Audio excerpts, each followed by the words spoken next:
Welcome to SR media. మహాకవి సంఘ సంస్కర్త గురజాడ అప్పారావు పేరిట ఎంతో ప్రతిష్టాత్మకంగా 2021లో నెలకొల్పిన జేఎన్టీయూ గురజాడ విశ్వవిద్యాలయం గత వైకాపా ప్రభుత్వ చర్యలతో తీవ్ర నిర్లక్ష్యానికి గురైందని జనసేన నేత గురానా అయ్యలు ఆరోపించారు.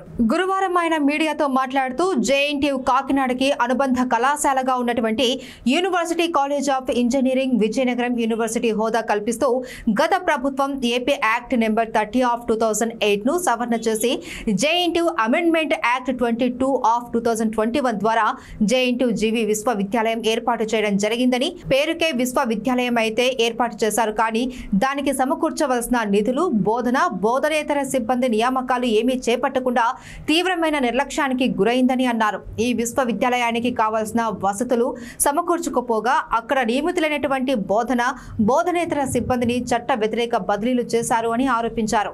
2012వ సంవత్సరంలో యూనివర్సిటీ కాలేజ్ ఆఫ్ ఇంజనీరింగ్ విజయనగరంకు మాత్రమే నియమితులైనటువంటి 41 మంది బోధనా సిబ్బందిలో 21 మంది బోధనా సిబ్బందిని, 6 బోధనేతర సిబ్బందిని సవరణ చట్టం 22 ఆఫ్ 2021కి వ్యతిరేకంగా దొడ్డిదారిన జేఎన్టీయూకే కాకినాడకు గత పాలకులు తరలించడం దారుణమని అన్నారు. ఈ వ్యవహారం మొత్తం పూర్వ ఉన్నత విద్యామండలి చైర్మన్ హేమచంద్రారెడ్డి ప్రోద్బలంతో జేఎన్టీయూకే కాకినాడ పూర్వ ఉప కులపతి జీవీఆర్ ప్రసాద్ రాజు చేసినట్లు ఆరోపించారు.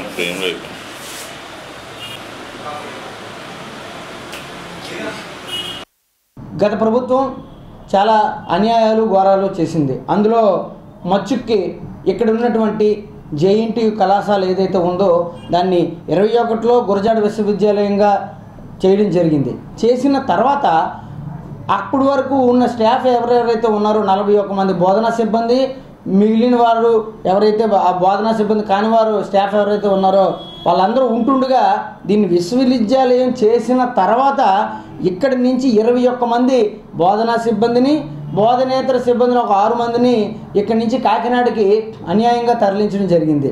మరి ఏదైతే 2008లోనే చట్ట సవరణ ఏదైతే చేశారో యాక్ట్ నెంబర్ 22 దాన్ని పక్కన పెట్టి వీరికి నచ్చిన విధంగా వీళ్ళు ఎలా చేస్తారని చెప్పి ఈరోజు మేము ప్రశ్నిస్తూ ఉన్నాం. అటువంటి వారి మీద కఠిన చర్యలు తీసుకోవాలని, వీరి వల్ల ఇక్కడ ఉన్నటువంటి విద్యార్థులు ఎవరైతే ఉన్నారో వాళ్ళ తాలూకా భవిష్యత్తు మొత్తం పాడైపోతుందో, వాళ్ళకి సరిగా ఆ క్లాసులు అవి సరిగా జరగడం లేదు.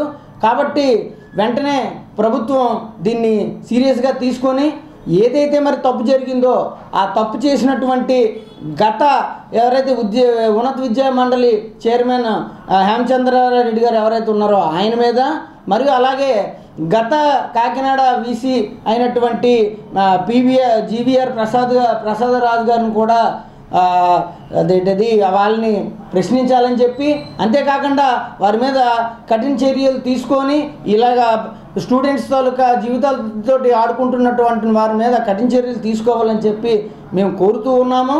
అంతేకాకుండా ఈ విషయాన్ని ఇక్కడితో వదిలేకుండా మరి మన ఆంధ్ర రాష్ట్ర ఉప ముఖ్యమంత్రి అయినటువంటి పవన్ కళ్యాణ్ గారి దృష్టికి, అలాగే ఈ రాష్ట్ర ఉన్నత విద్యాశాఖ మంత్రి అయినటువంటి మరి నారా లోకేష్ గారికి కూడా ఈ విషయాన్ని మేము తెలియజేస్తామని చెప్పి తెలియజేసుకుంటున్నాం. అంతేకాకుండా ఇక్కడ లోకల్లో ఉన్నటువంటి ఎమ్మెల్యే గారికి, అతిథి గారికి, అలాగే లోకల్ మినిస్టర్ శ్రీనివాస్ గారికి కూడా ఈ విషయాన్ని మేము తెలియపరిచి ఈ విశ్వవిద్యాలయానికి న్యాయం చేసే విధంగా మేము ముందుగడుగు వేస్తామని చెప్పి తెలియజేసుకుంటూ, త్వరలో విద్యార్థులు కూడా దీని గురించి ధర్నా చేసే పరిస్థితి వస్తుందని నాకు తెలియవచ్చింది. కాబట్టి అంతవరకు వెళ్ళకుండా ఉండడానికి ముందుగా ప్రభుత్వానికి నేను ఇది కోరుకుంటూ ఉన్నాను.